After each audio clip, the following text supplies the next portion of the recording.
Hi, this is Tim of the 1916 Company. Welcome and thanks for logging on. If you love this watch, email me, tmosso@the1916company.com for purchase pricing and availability questions concerning this watch.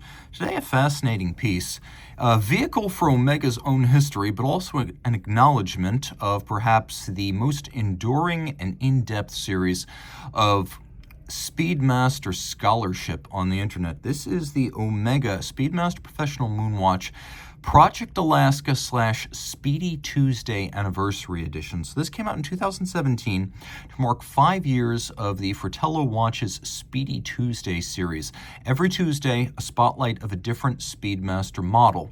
The watch is also an homage to the third of the Project Alaska NASA-themed prototype series made from the late 1960s through the late 1970s. And this is specifically a tribute to the Alaska 3.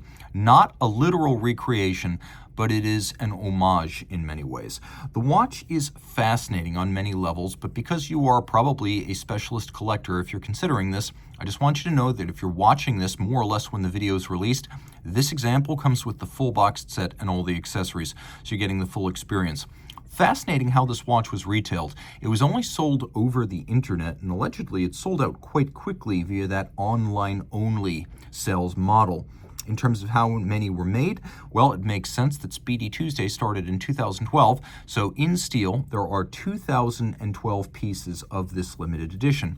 It is dimensionally a standard moonwatch from the period, so 42 millimeters in diameter, 48 millimeters lug-to-lug, has a 20 millimeter spacing between the lugs. If you measure just the case without the NATO strap, then it is 14.5 millimeters thick. If you measure it with the strap, it's a beefier 17.7 millimeters thick.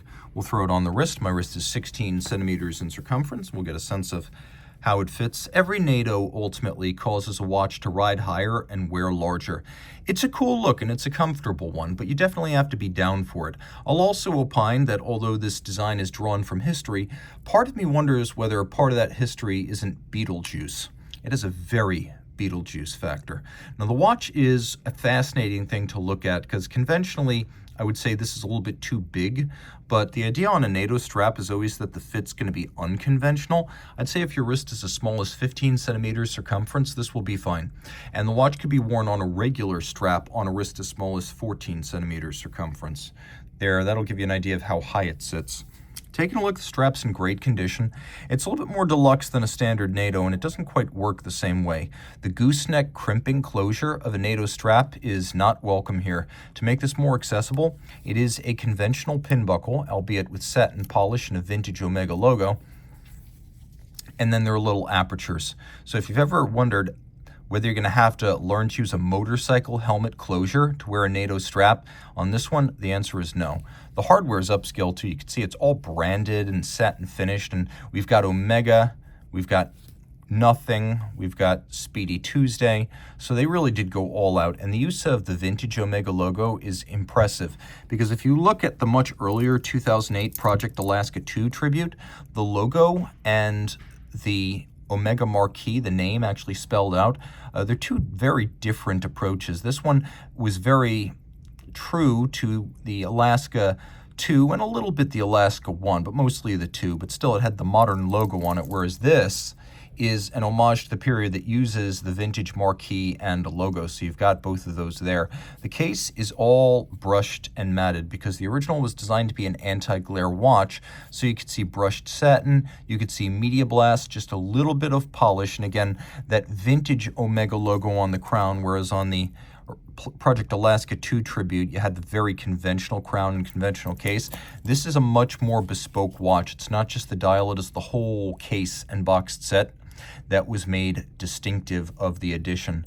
So everything is anti-glare. You can see we have an anodized aluminum bezel insert, the famed Hesselite crystal, preferred by NASA because although it's easier to scratch than a sapphire, it's much harder to shatter, so you don't wind up with tiny fragments of crystal going into people's eyes and lungs in a zero-gravity environment. That's the point of the thermoplastic.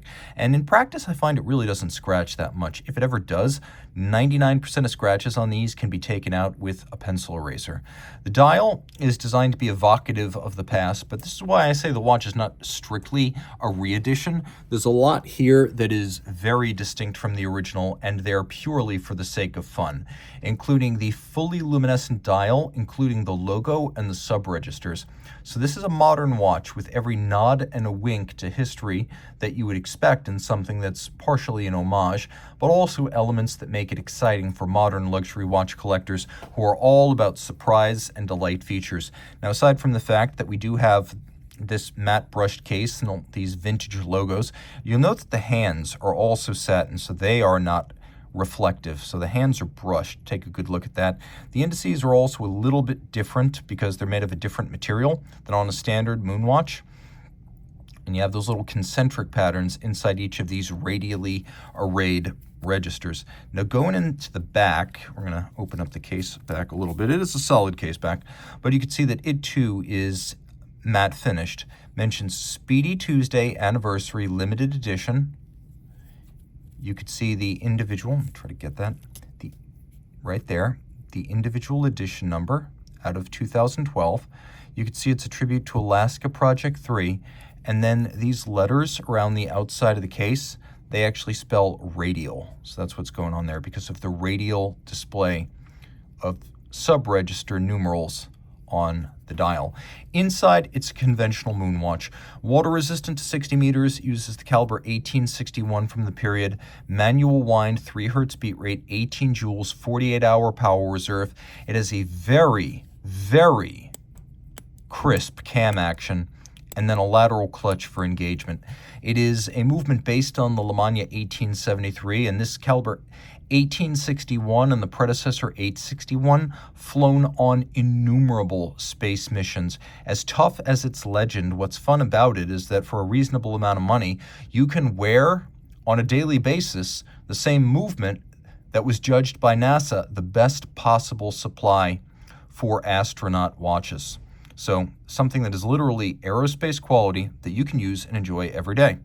The watch is a lot of fun. It does come with the full set, and between the Alaska 2 and the Alaska 3, I feel like if you're going to get the aluminum carapace with this one, which we do have, then it's a formidable package, but it is not as adroit in its attention to detail as the Speedy Tuesday Alaska 3. This is my favorite of the two.